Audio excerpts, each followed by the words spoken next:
क्या आपने कभी गौर किया है, कुछ लोगों के चेहरे पर सुबह से ही एक अलग शांति होती है और कुछ लोग सुबह आंख खुलते ही ऐसे तनाव, भागदौड़ और बेचैनी में घिर जाते हैं।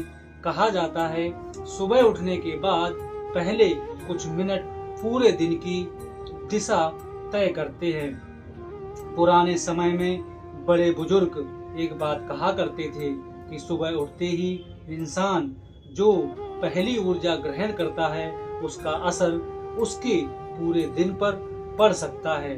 शायद इसलिए हमारे घरों में एक परंपरा रही है, लेकिन अफसोस आज की भागदौड़ में बहुत लोग इस छोटी सी बात को भूलते जा रहे हैं और हो सकता है यही कारण हो कि मन की शांति भी धीरे धीरे कम होती जा रही हो।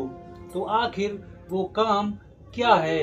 कहा जाता है, सुबह उठते ही सबसे पहले अपनी माँ या घर के बड़े बुजुर्गों के चरण स्पर्श करना बहुत ही शुभ माना गया है और अगर वो पास हो तो 1 से 2 मिनट उनके पास बैठना, उनसे प्रेम से बात करना।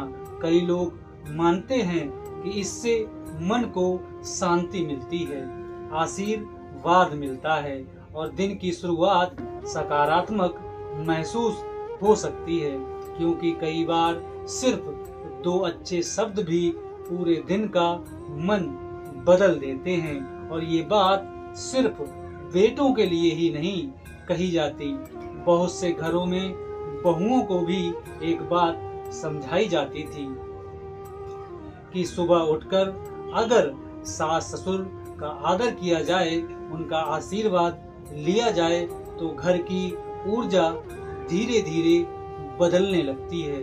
अब आप सोच रहे होंगे, अगर सामने वाला का स्वभाव से कड़क हो या कभी कभी बातों में कठोर हो, तब क्या कहा जाता है?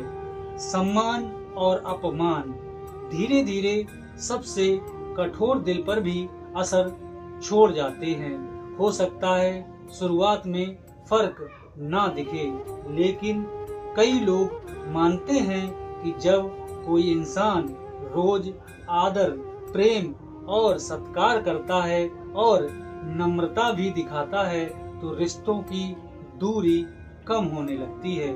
और कई बार जो लोग पहले कठोर लगते हैं वही बाद में सबसे ज्यादा अपने बन जाते हैं, क्योंकि रिश्ते एक दिन में नहीं बदलते, लेकिन छोटी छोटी आदतें धीरे धीरे घर का माहौल बदल सकती हैं। अब सच सच बताना, क्या आप सुबह उठकर सबसे पहले यही करते हो? और अगर नहीं करते तो कल सुबह एक बार जरूर करके देखना। हो सकता है आपको अपने भीतर कुछ अलग महसूस हो। ऐसी ही दिल को छू लेने वाली और जीवन से जुड़ी बातें जानने के लिए चैनल हम तेरे भक्त को सब्सक्राइब करना ना भूलें। जय भोलेनाथ, कोटि कोटि प्रणाम।